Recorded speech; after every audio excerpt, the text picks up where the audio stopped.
నమస్కారం అండి. నేను మీ నండి రవికుమార్‌ని. చాలామంది అడుగుతున్నారు, ప్రస్తుతం ఉన్న స్తబ్దతతో కూడిన ఈ పరిస్థితుల్లో ప్లాట్స్ కొంటామా? ఈ అపార్ట్మెంట్స్ కొంటామా? విల్లాస్ కొంటామా? అన్నది దేనిలో కొంటే పెట్టుబడి దేనిలో పెట్టవచ్చు? ఇది రైట్ టైమా? అని చెప్పి అడుగుతున్నారు. దీంట్లో 2, 3 రకాలు మనం ఆలోచించాలండి. ఏంటంటే, మనం పదే పదే చెప్తుంటాను. ప్లాట్స్ అన్నది long term horizon. Minimum investment ప్లాట్స్‌లో పెట్టేటప్పుడు ఒకప్పుడు 10 ఏళ్ళు. ఇప్పుడు మినిమమ్ 5 ఇయర్స్. ఎందుకంటే ఇది ర్యాపిడ్ చేంజింగ్ ఎరా. అన్నీ గూడా ఇప్పుడు కొత్త కన్‌స్ట్రక్షన్స్, కొత్త టెక్నాలజీ మోడల్స్ అండ్ ఇదివరకట్లాగా 21 డేస్ ఒక స్లాబ్ ఏసిన తర్వాత ఇంకో స్లాబ్ అని ఇలా లేవు. అంతా షేర్ వరల్డ్ టెక్నాలజీ వచ్చేసింది. కాబట్టి ఈ యుగంలో, ఈ తరంలో ఇప్పుడు ప్రస్తుతం మాత్రం మినిమమ్ 5 ఇయర్స్‌కి పెట్టుబడి పెట్టాలి. 5 ఇయర్స్ పెట్టుబడి పెట్టేవాళ్ళు మాత్రమే, అలా పెట్టుకోకూడని వాళ్ళు మాత్రమే మినిమమ్ మనం అంటే ప్లాన్ చేసుకునేటప్పుడు ఎన్నాళ్ళ తర్వాత మన ఎప్పుడు కూడా ఎగ్జిట్ ఎప్పుడు అన్నది మనం ఆలోచించుకోవాలి. ఎగ్జిట్ అక్కర్లేదు నెక్స్ట్ తరానికైతే పర్వాలేదు. అలా కాదు మనకి ఎగ్జిట్ ఏదో పిల్ల పెళ్ళికో, లేకపోతే పిల్లాడి చదువుకో, లేకపోతే ఏదైనా బిజినెస్ చేయించడానికో, ఇట్లా ఏదైనా ఉపయోగపడుతుంది భవిష్యత్తులో అని అలా పెట్టుబడి పెట్టేవాడు. అంటే లింక్డ్ టు ఏ పర్పస్ అలా పెట్టుబడి పెట్టేవాడు మాత్రం ఈ విధంగానే ఆలోచించాలి. మినిమమ్ 5 ఇయర్స్ పెట్టుబడి పెట్టి ఉండగలము అనుకుంటే ఓపెన్ ప్లాట్స్‌లో పెట్టుబడి పెట్టండి. ఓకేనా? ఇక నెక్స్ట్‌ది అపార్ట్మెంట్స్. అపార్ట్మెంట్స్ ఏమిటి? రెడీ టు మూవ్ ఉంటాయి. అండర్ కన్‌స్ట్రక్షన్ ఉంటాయి. అండ్ అపార్ట్మెంట్స్‌ని మనం ఈజీగా కొనుక్కోవడానికి, పెట్టుబడి పెట్టుకోవడానికి కొంచెం కొన్ని రకాలైనటువంటి వనరులున్నాయి. ఎందుకంటే చీప్‌గా దొరుకుతున్నటువంటి హౌసింగ్ లోన్స్ మనకు దొరుకుతాయి.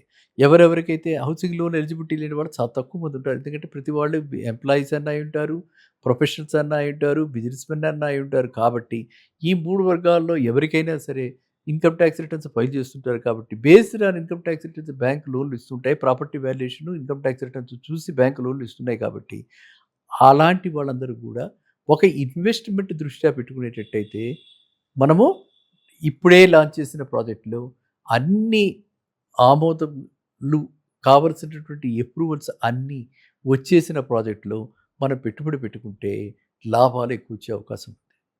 ఎనీ బిగ్ ప్రాజెక్ట్ ఇవాళ ఎనీ హై రైజ్ బిల్డింగ్ ఇవాళ మినిమమ్ 3 ఇయర్స్ తీసుకుంటుంది. కాబట్టి ఈ 3 ఇయర్స్‌లో నా దృష్టిలో ఒక 50% మనకి గెయిన్ వచ్చినా, బ్యాంక్ వాళ్ళకి మనం పే చేసే ఒక 25% ఇంట్రెస్ట్ అంటే బ్యాంక్ లోన్ ఓన్లీ 8%, 8.5 కంటే ఎక్కువ లేదు కాబట్టి, ఒక 25% ఇంట్రెస్ట్ పోయినా ఒక 25% మనకి పాసివ్ ఇన్‌కమ్ వస్తుంది.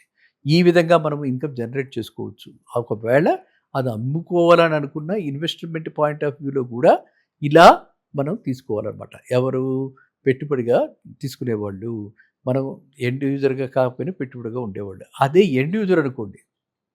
అపార్ట్‌మెంటు, ఎండ్ యూజర్ ఇమ్మీడియేట్‌గా మనం అందులోకి వెళ్లి ఉందాం అనుకుంటున్నాం. లేకపోతే 6 నెలలో, 9 నెలల్లో ఉందాం అనుకుంటున్నాం అనుకోండి. అలాంటి వాళ్ళు మాత్రం కన్‌స్ట్రక్షన్ ప్రోగ్రెస్ చూసి మినిమమ్ 80% కన్‌స్ట్రక్షన్ అయిపోయినటువంటి ప్లాట్స్‌లో పెట్టుకొని, అక్కడ మనకి ఎందుకంటే ఇప్పుడు మార్కెట్ చాలా డల్‌గా ఉంది. ఎవరెవరో ఏవేవో థంబ్‌నెయిల్స్ పెట్టి చాలా కన్‌ఫ్యూజ్ చేస్తున్నారు కానీ, మార్కెట్ మాత్రం ఒకటే చెప్పగలను. 50% పడిపోయింది, 40% పడిపోయింది, ఎక్రాస్ ది బోర్డ్ పడిపోయింది, హైదరాబాద్ చుట్టూ పడిపోయింది. ఇవన్నీ తప్పులండి. ఎవ్వరు 50% తగ్గించి అమ్మలేరు. ఎందుకు కాస్ట్ ఆఫ్ కన్‌స్ట్రక్షన్ అంత పెరిగిపోయింది. ఇన్‌పుట్స్ కాస్ట్ అంత పెరిగిపోయినాయి. లేబర్ కాస్ట్ అంత పెరిగిపోయింది. ఎవరు అమ్మగలరు? ఎవ్వరు అమ్మలేరు. 50% కాదు. బట్ ఖచ్చితంగా మార్కెట్ డల్‌గా ఉంది కాబట్టి రేట్లు పెరగలేదు. లాస్ట్ 1 ½ 2 ఇయర్స్‌లో పెరగలేదు. అండ్ ఇప్పుడు ఇంకోటి ఏంట్రా అంటే తప్పదు కాబట్టి కొంతమంది స్టాండ్ అలోన్ బిల్డర్సు, కొంతమంది బ్యాంక్ ఫైనాన్స్ లేనటువంటి బిల్డర్సు, తెచ్చుకోలేనటువంటి వాళ్ళు ఉంటారు. అలాంటి వాళ్ళు మాత్రం పాపం by force they are reducing 20% and giving అంటే అలా అమ్ముకుని అలా వెంటిలేటర్ మీద ఏదో ఒక విధంగా ప్రోగ్రెస్ చేస్తున్నారు.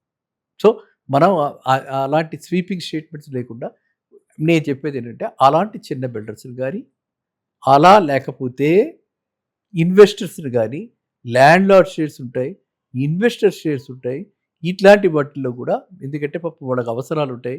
అండ్ కొంతమంది ఇన్వెస్టర్స్ ఏంటంటే, ఓకే. కొంచెం ఇక్కడ తగ్గితే ఇంకో దగ్గర ఇంకోటి తగ్గుంటుంది. అక్కడ పెట్టుకుందాం అని పెట్టుబడి పెట్టుకుందాం అని ఆ విధంగా అమ్ముకునేవాళ్ళు గూడా చాలామంది ఉంటున్నారు కాబట్టి, అలాంటి ఫ్లాట్స్ మీరు చూడండి. అలాంటి అపార్ట్మెంట్స్‌ని మీరు చూడండి. ఓకేనా? ఇక లాస్ట్ పాయింట్ విల్లాస్. విల్లాస్ ఎవరు కొనుక్కోవాలి? విల్లా.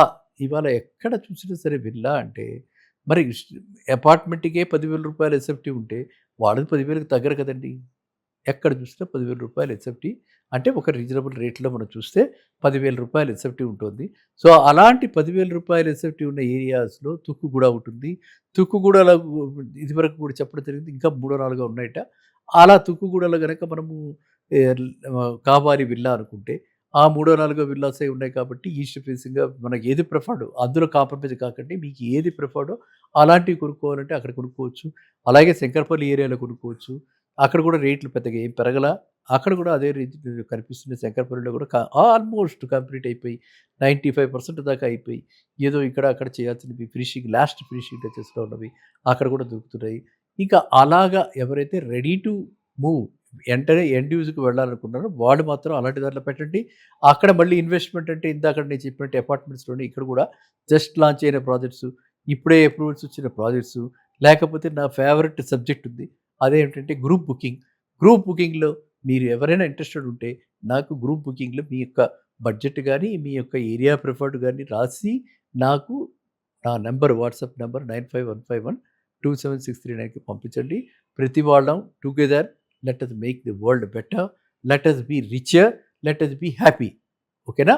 మళ్ళీ కలుద్దాం నెక్స్ట్ వీడియోలో. నమస్కారం.